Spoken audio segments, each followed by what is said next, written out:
acinos. Acinos van a ser la porción secretora de la glándula. De los acinos van a partir conductos. El sistema de conductos de las glándulas va a iniciar en la luz de las glándulas. Van a proseguir por un epitelio público simple y estos conductos se van a ir uniendo a otros conductos hasta formar conductos mucho más grandes con epitelio cilíndrico simple no modificado y alguna vez cilíndrico estratificado. Estos conductos van a poder encontrarse dentro del lobulillo y van a ser conductos intralobuliares o van a poder ser conductos ubicados en los tabiques en medio de los lobulillos y van a ser interlobuliares. Los conductos interlobuliares van a dar lugar al conducto principal de la glándula. Entonces, la configuración general de estas glándulas es cápsula, tabiques que dividen al órgano en lobulillos, en los lobulillos acinos y conductos intralobuliares, entre los lobulillos, conductos interlobuliares y el conducto principal. La glándula parótida se va a caracterizar por ser una glándula totalmente serosa. Entonces, la parótida va a secretar una saliva totalmente líquida. Va a estar formado obviamente por acinos serosos y por gran cantidad de conductos inter e intralobuliares. La submaxilar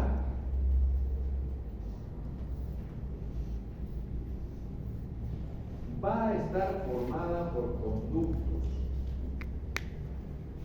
Va a estar formada por acinos serosos y acinos mucosos. En los acinos mucosos, medialunas serosas. En la glándula submaxilar van a predominar los acinos serosos. Por eso se dice que la glándula submaxilar es seromucosa. La parótida es serosa, la submaxilar es seromucosa. Primero cero, porque los acinos serosos son los primeros, son los que predominan. La glándula sublingual, en cambio, va a ser una glándula mixta con predominio de acinos mucosos y medialunas serosas. Por eso la glándula sublingual es una glándula mucocerosa. Serosa, seromucosa y mucocerosa. Y hemos hablado de la saliva, que va a tener varias funciones. Va a ayudar al proceso de lo que es la digestión, hemos dicho muy poquito. Va a determinar la formación del bolo para poder ser tragado, húmedo, porque seco no se puede.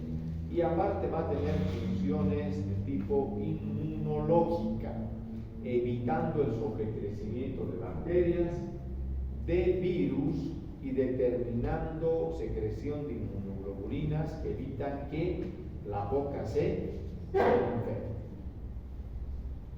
¿Será complicado que la boca se infecte, digamos un diente, Camilo? ¿Tú crees que puede ser complicado? Por las estructuras, todo el diente hasta la pulpa se cree complicado. Para el odontólogo, pero para el médico. Como para el médico. Claro, porque si hay un absceso dentario, lo que has mencionado, que agarra la pulpa, demás cosas, para nosotros no nos hace el problema, lo mandamos al odontólogo y el odontólogo ya está, le saca la muela, listo. Pero sería complicado para el médico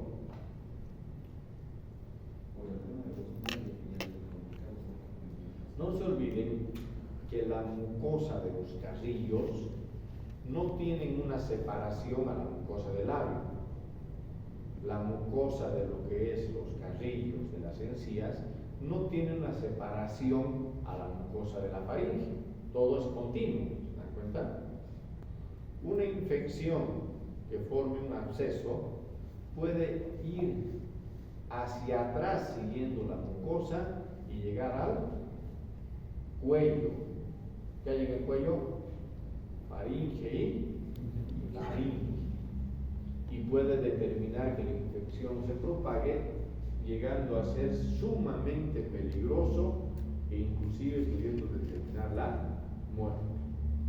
Entonces, el hecho que la saliva, la higiene de la boca, y se mantenga esto lo más sano posible, sin grietas, sin problemas, la verdad determina la profilaxis con un problema sumamente serio. Muchas veces en el hospital hemos internado pacientes con un absceso que inicia en una muela, pero todo esto está totalmente hinchado e inmediatamente iniciamos medicación con la vena muy fuerte porque sabemos que si baja más puede ser muy peligroso. ¿Vale? Acá, lo que les decía.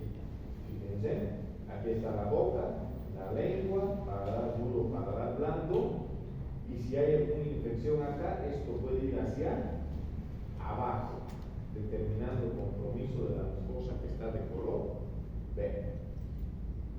Muy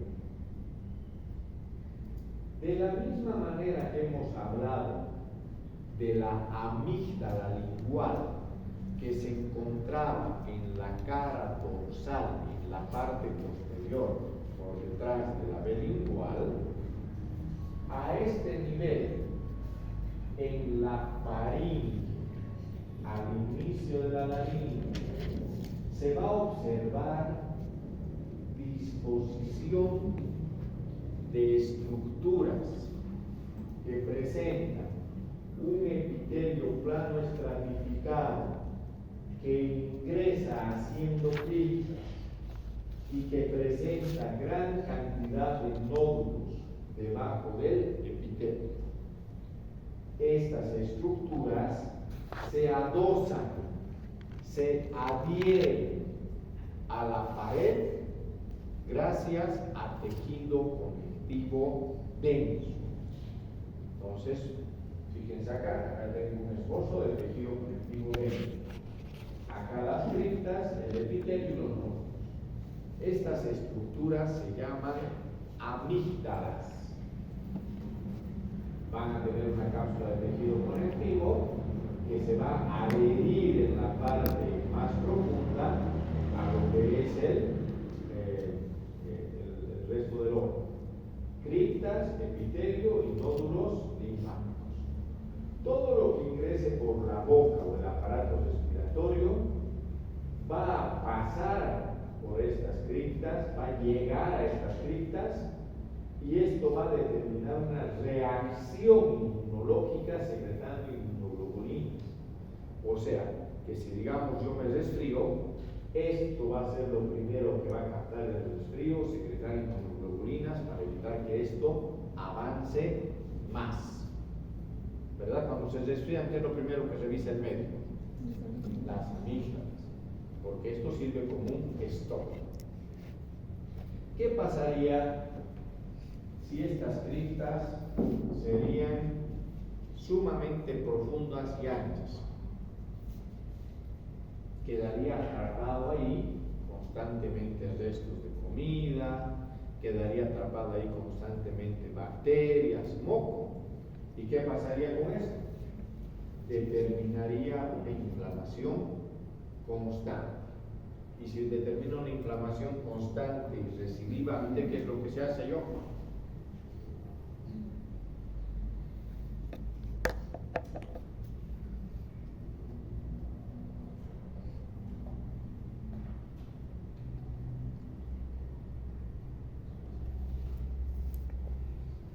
No recuerdo, doctor. ¿Qué hace el doctor? Va y le llevan a un otorrino y el otorrino ¿qué propone? Sacar las amígdalas.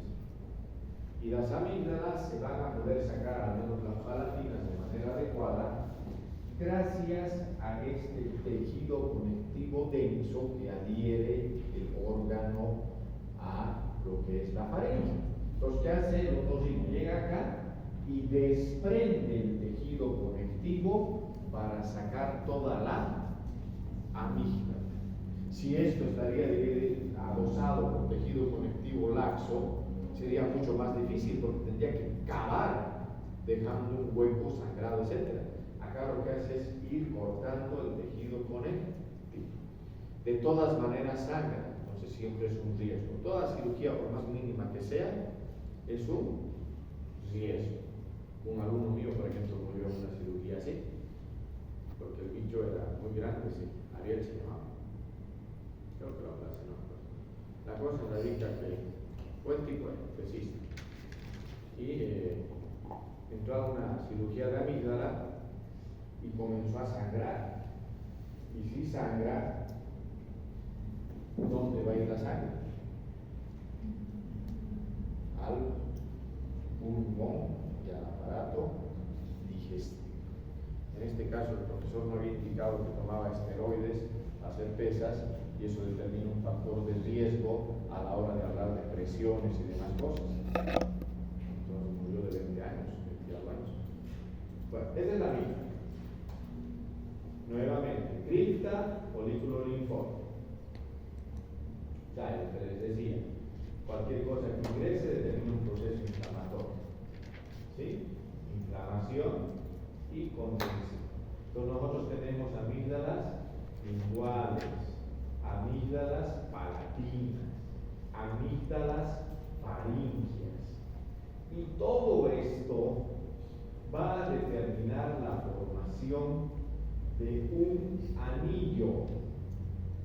un anillo en todo esto. Dos acá, dos acá, dos acá.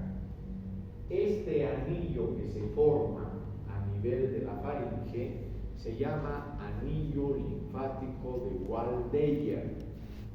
Está formado por amígdalas y tiene como fin evitar el ingreso de antígenos a aparato respiratorio y aparato digestivo. Fíjense cómo estamos formados de tal manera que tenemos una protección ya que viene desde que nacemos.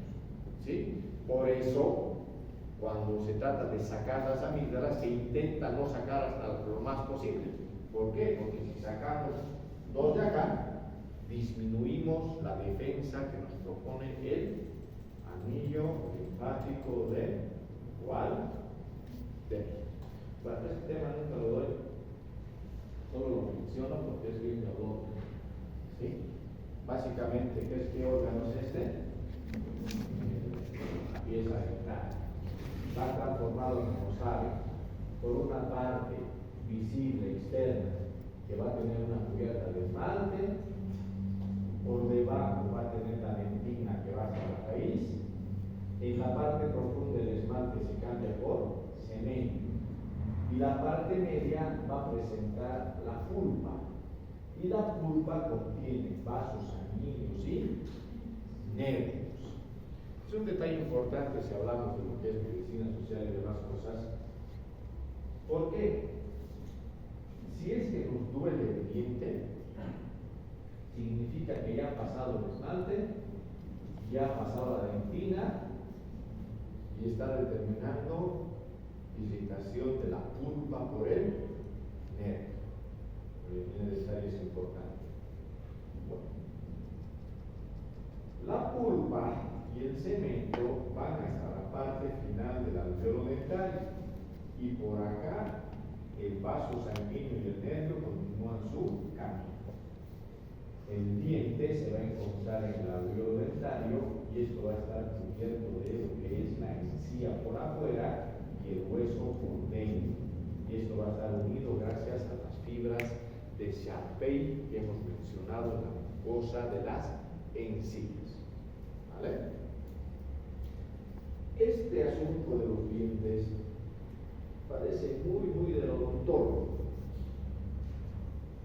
¿Y por qué importará que el médico se fije en los dientes, Gaby? ¿Qué te dará esa información?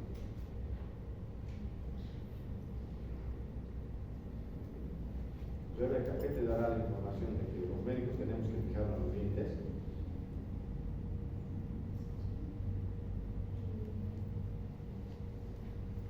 No vamos a tratar dientes, es una embolia. ¿Los dientes qué significan? Si vos ves, Rebeca, agarra y sales de la facultad y un chango viene y te dice, te quiere invitar a tomar, qué sé yo, café, y le ves sus dientes picados, ¿qué piensas?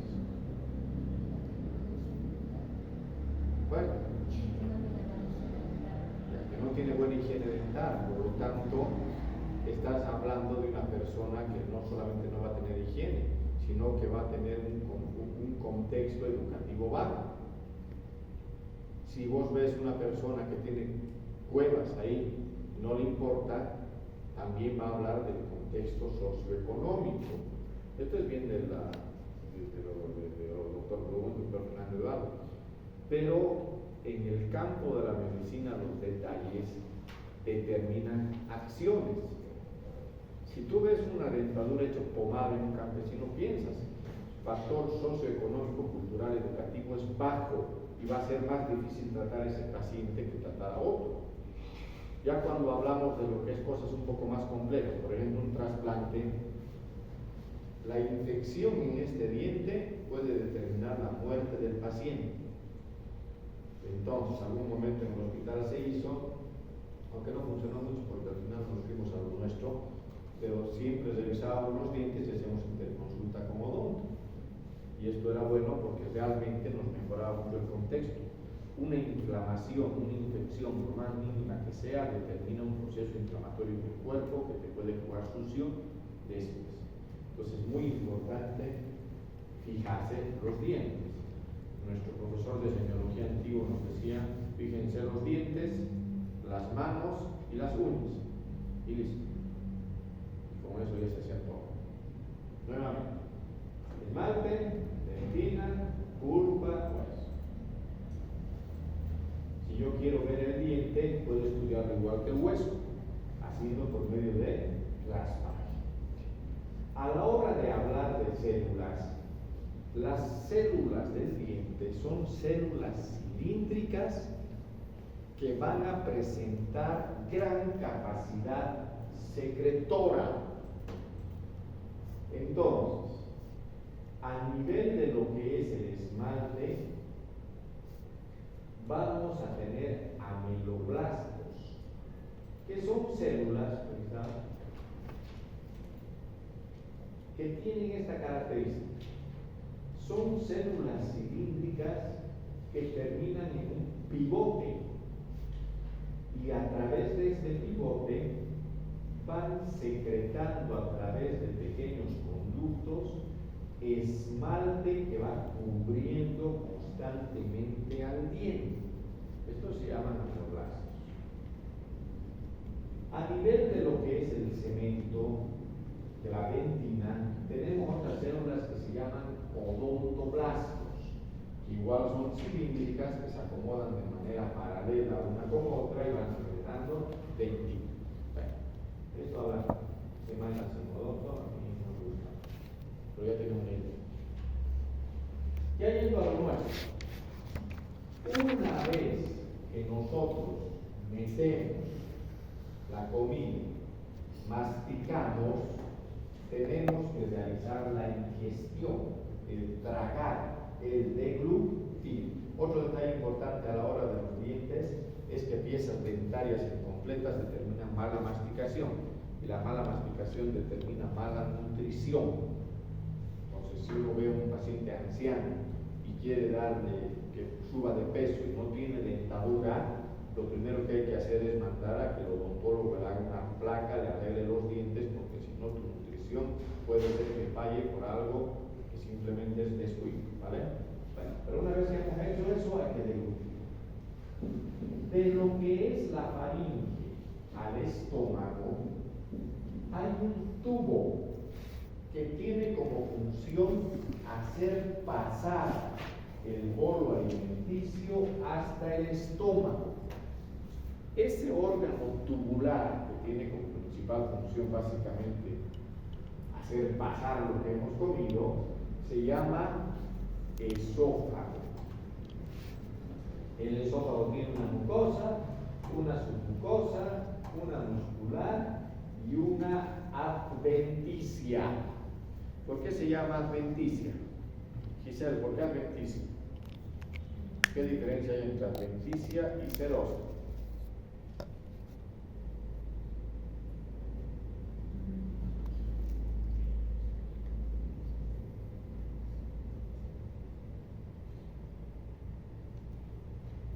¿Quién se acuerda?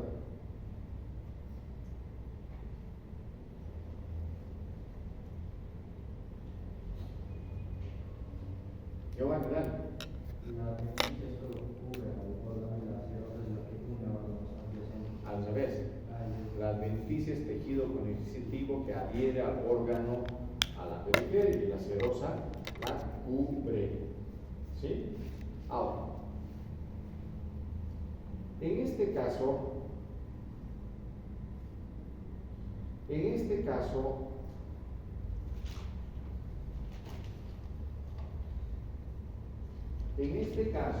la mucosa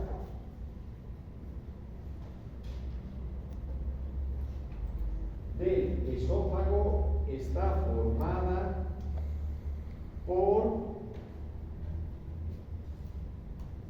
epitelio plano estratificado sin queratina. ¿Por qué tendrá ese epitelio, Caterina?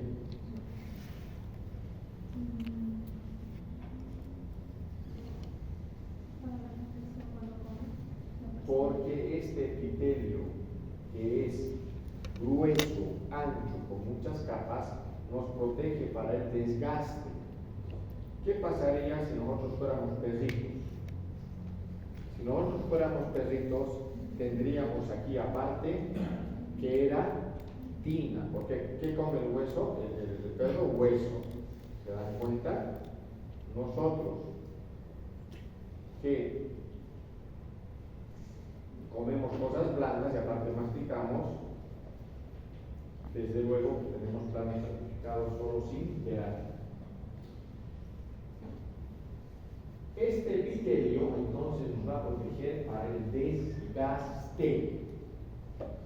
Es un epitelio que nos protege de un accionar físico. Y van a entender ahorita por qué hago tanto énfasis en eso. Debajo de lo que es el epitelio, la lámina propia.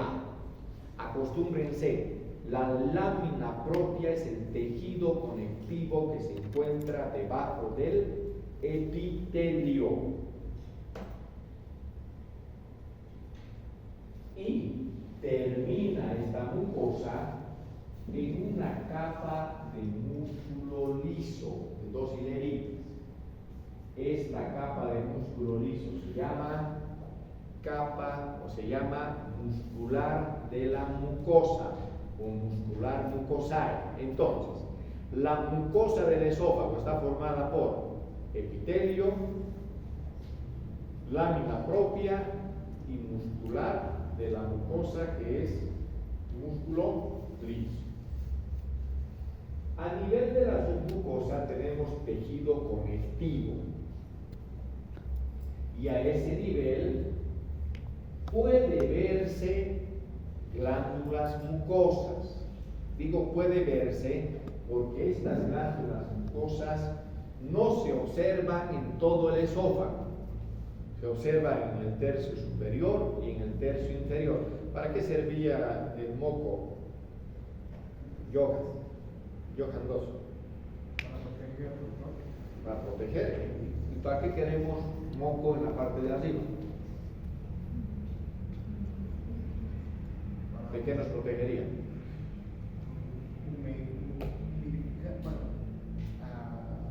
La humedad. ¿Nos protegería de la humedad? No, sino nos da humedad para protegernos más que todo del aire que respiramos por la boca. No, el aire, sí estamos en el esófago. El aire se ha ido por otro lado. Al menos que respires por la boca y hinches tu barriga, ¿no? Lo cual sería grave porque tu padre te masacraría. porque ya no sabes respirar.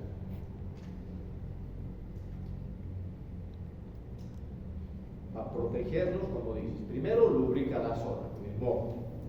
Y segundo lugar, nos protege pues de lo que tragamos. ¿Sí? No se olviden que hay gente que come como un ganso, ¿verdad? Masticará una vez y después traga. Eso que está tragando, que llega al esófago superior, llega con fuerza por la deglución, y si está mal masticado, choca, raspa. Entonces aumentamos esa protección en el tercio superior gracias a las glándulas mucosas. Y en el tercio inferior, ¿para qué necesitaríamos por mayor protección, Anaí? Para protegernos del reflujo que suele haber del estómago, que contiene ácido clorhídrico. Y ahí viene lo que les dije, el epitelio que tenemos no sirve para protección química. O sea que ese ácido puede llegar a ser más dañino que lo que comemos. ¿Vale? Y en el tercio medio no hay glándulas mucosas. La adventicia, ya hemos dicho, es tejido conectivo laxo que adhiere al otro. La capa muscular se va a encontrar por debajo de la submucosa. Pues fíjense, tenemos acá mucosa, epitelio plano protector sin queratina, lámina propia y muscular y mucosal. Submucosa, tejido conectivo y glándulas mucosas. Por debajo la capa muscular. ¿Sí? Ahí lo mismo. La capa muscular cambia en el tercio superior, en el tercio medio y en el tercio inferior. En el tercio, bueno, las glándulas mucosas, como les dije, se observan en el tercio superior y en el tercio inferior. La capa muscular en el tercio superior es estriada voluntaria. Este asunto de voluntaria es, entre comillas, es músculo estriado voluntario, tiene esa característica, está formada por el constrictor de la faringe, etcétera, etcétera. Pero una vez que se inicia el proceso de la deglución, nosotros no podemos ya controlar estos músculos del tercio superior y la deglución continúa de manera automática. Por eso se dice que si bien es estriado con características de voluntario, multinucleado, con estrías, la verdad actúa como un involuntario, porque una vez que se da el proceso de la deglución, estos músculos continúan. Obviamente el proceso de la deglución es voluntario, ¿no? Nadie deglute automáticamente. Sí, pero una vez iniciado el proceso de la deglución, continúa, no para. O sea, nosotros no podemos meter hasta el tercio superior comida y del tercio superior volver a llevar a la faringe y así, no podemos jugar, ¿se dan cuenta? Deglutimos y deglutimos. El tercio medio presenta músculo liso en la parte interna y estriado en la parte externa. Y el tercio inferior presenta músculo liso. ¿Qué nos implica esto? Nos implica lo siguiente. Deglutimos y esta deglución va a pasar con fuerza gracias a nuestro músculo estriado. A partir del tercio medio, el llevar el alimento hacia el estómago va a depender de movimientos rítmicos y rítmicos del esófago que se van a llamar peristaltismo. ¿Dónde inicia el peristaltismo del tubo digestivo? En el tercio medio. En ese tercio medio va a aparecer los plexos nerviosos, el plexo mientérico de Auerbach, que arriba no lo necesitamos, y el tercio submucoso de Meissner, que ya va a estar desde arriba, pero el de Auerbach va a aparecer en el medio.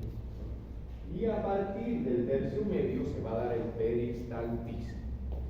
Ese proceso de peristaltismo en el esófago consiste en impulsar los alimentos hasta la parte inferior, en abrir el esfínter esofágico inferior, que es la unión esófago-estómago, formado por un engrosamiento de la capa circular del músculo liso y envolverlo a cerrar. Ahora pensaremos, ¿qué pasará si por ejemplo alguien te dice no puedo hacer pasar la comida? ¿Qué le preguntaría? Lo que tienen que preguntarle es dónde se tranca.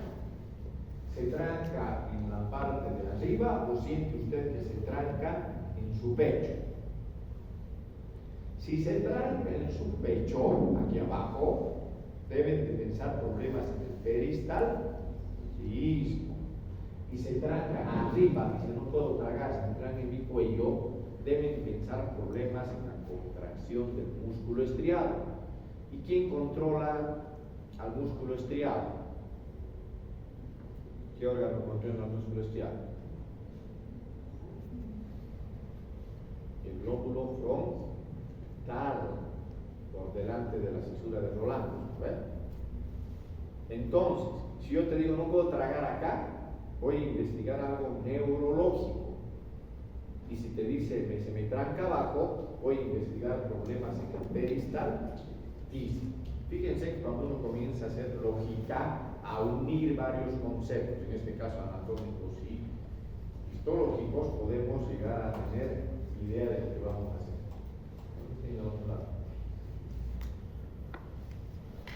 Entonces,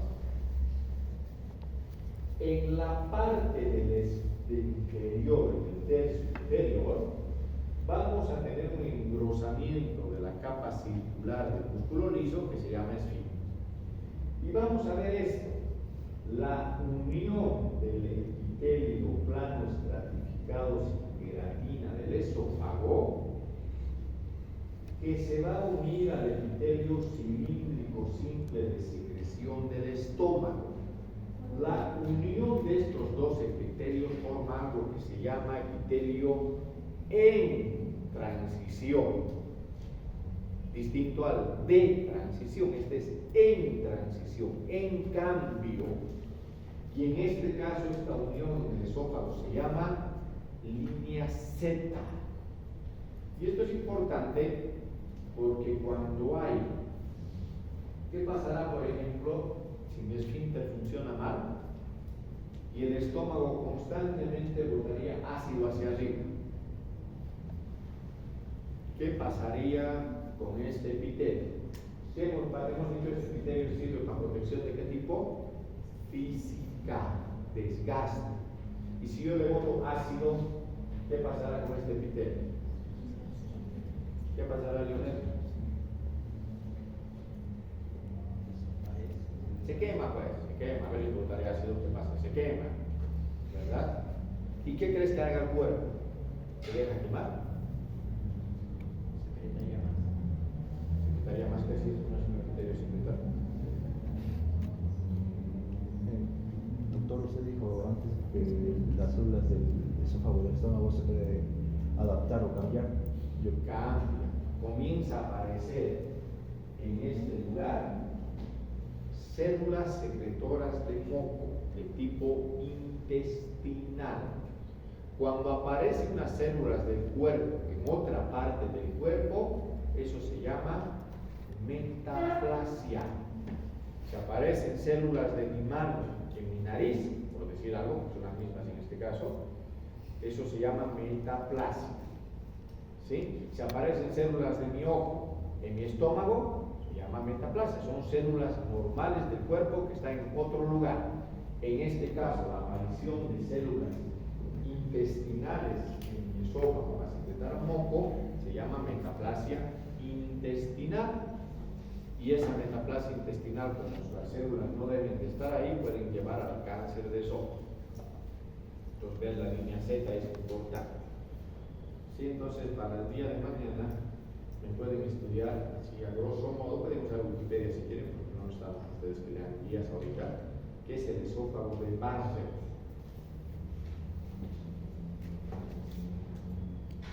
Entonces, fíjense, lo mismo. Epitelio plano estratificado sin queratina y que continúa acá con el epitelio cilíndrico de C3, CO, eso se llama línea C. Entonces, haremos eso. Otra pregunta. Hemos dicho que hay glándulas mucosas en el tercio superior y en el tercio inferior. ¿Qué pasará si hay un paciente que su válvula, su esfínter funciona mal y bota ácido del estómago hasta la garganta? ¿Qué parte del esófago será más dañada? ¿Sorry? El medio, el tercio medio se ve más dañada. Cuando un paciente tiene enfermedades de reflujo, que así se llama, que bota ácido hacia arriba, las quemaduras más fuertes muchas veces son en el tercio medio y es ahí donde el esófago cicatriza y se cierra. Entonces uno tiene que agarrar, con el endoscopio, romper la cicatriz, así. Uno de los profesores de la medicina interna en la ciudad de la Caja Nacional, que para el cáncer, tenía eso, tenía estenosis en el esófago, en el tercio medio. ¿Por qué? Por reflujo. En las dilataciones estomacogastriales hacerse operar el esófago, no sé la cirugía exacta, actualmente se saca el esófago y le ponen en vez del esófago un pedazo de colon, pero la verdad no estoy seguro. ¿Sí? Bueno, pues para mañana me averiguan así un cachito que es el esófago de Barrett. Si me acuerdo traigo algo de diapositivas de esófago para que se ubique y empezamos con estómago.